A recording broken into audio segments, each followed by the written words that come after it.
সাত দফা দাবিতে বাংলাদেশ জামায়াতে ইসলামীর জাতীয় সমাবেশ আগামীকাল সোহরাওয়ার্দী উদ্যানে শুরু হবে। সেই সোহরাওয়ার্দী উদ্যানের জাতীয় সমাবেশে অংশগ্রহণ করার জন্য দেশের বিভিন্ন জায়গা থেকে ইতিমধ্যেই সোহরাওয়ার্দী উদ্যানে আসতে শুরু করেছেন জামায়াতে ইসলামের নেতাকর্মীরা, তেমনটি কিন্তু আমরা দেখতে পাচ্ছি। এই মুহূর্তে জামায়াতে ইসলামীর যে জাতীয় সমাবেশ যে জায়গাটিতে অনুষ্ঠিত হবে সে জায়গায় আমরা অবস্থান করছি। আপনাদেরকে দেখাচ্ছিলাম সমস্ত আনুষ্ঠানিক কার্যক্রম প্রায় শেষের দিকে।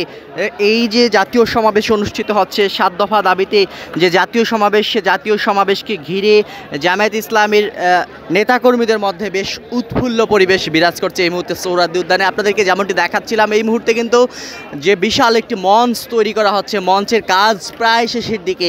যেহেতু আগামীকাল দুপুর 2টায় সমাবেশের মূল আনুষ্ঠানিকতা শুরু হবে, দুপুর 2টায় সমাবেশের মূল আনুষ্ঠানিকতা শুরু হলেও ইতিমধ্যে আমরা দেখতে পাচ্ছি যে দেশের বিভিন্ন জায়গা থেকে জামায়াতে ইসলামীর নেতাকর্মীরা তারা কিন্তু ঐতিহাসিক সোহরাওয়ার্দী উদ্যানে আসতে শুরু করেছেন। এবং আপনাদেরকে যদি একটু বলে রাখি, জামায়াতে ইসলামীর যে জাতীয় সমাবেশ হচ্ছে, এই জাতীয় সমাবেশে প্রায় 10 লক্ষ লোকের অধিক সমাগম হতে পারে এমনটি কিন্তু ধারণা করছেন জামায়াতের নেতাকর্মীরা।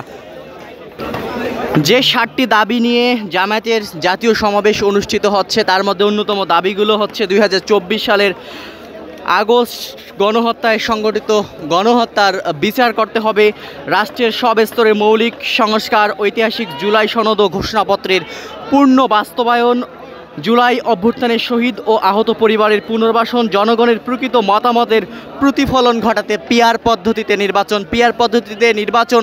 এই দাবিটি হচ্ছে জামায়াতের আগামীকালের যে জাতীয় সমাবেশ হবে সে জাতীয় সমাবেশের অন্যতম দাবি হচ্ছে পিআর পদ্ধতিতে নির্বাচন। তার পাশাপাশি আরও একটি দাবি রয়েছে প্রবাসীদের ভোটাধিকার নিশ্চিত করার জন্য সুনির্দিষ্ট ব্যবস্থা গ্রহণ, রাজনৈতিক দল ও প্রার্থীদের জন্য সমান সুযোগ ও লেভেল প্লেয়িং ফিল্ড তৈরি করা।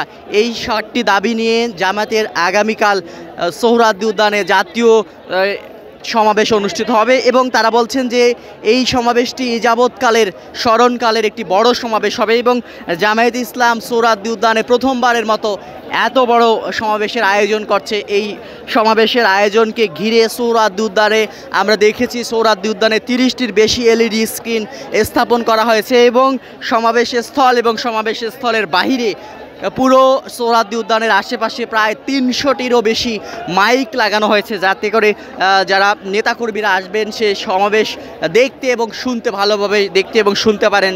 যার কারণে সোহরাওয়ার্দী উদ্যানে 30টির বেশি LED স্ক্রিন এবং পুরো সোহরাওয়ার্দী উদ্যানের আশেপাশে প্রায় 300টিরও বেশি মাইক লাগানো হয়েছে, তেমনটি কিন্তু আমরা জানতে পেরেছি। এবং আপনাদেরকে যদি একটু ইতিমধ্যে দেখাই সোহরাওয়ার্দী উদ্যানে জামায়াতে ইসলামীর নেতাকর্মীরা দেশের বিভিন্ন জায়গা থেকে কিন্তু এই সোহরাওয়ার্দী উদ্যানে আসতে শুরু করেছেন, তেমনটি কিন্তু আমরা দেখতে পাচ্ছি। এবং অনেকেই এখানে রাত্রি যাপন করবেন তেমনটি কিন্তু দেখা যাচ্ছে।